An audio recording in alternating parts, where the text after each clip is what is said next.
Hello everybody and welcome! In this video I will show you how to enter prank mode on your headphones LG Tone 3 Fit. So, if you have no connection with your phone, you can only open the charging case and it should enter to prank mode automatically.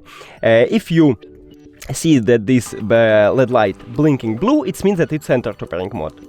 As you can see right now, it entered to prank mode. But if you have some connection and wanna add the second device, you should press and hold on your left or right earbud for at least 5 seconds. So just press and hold,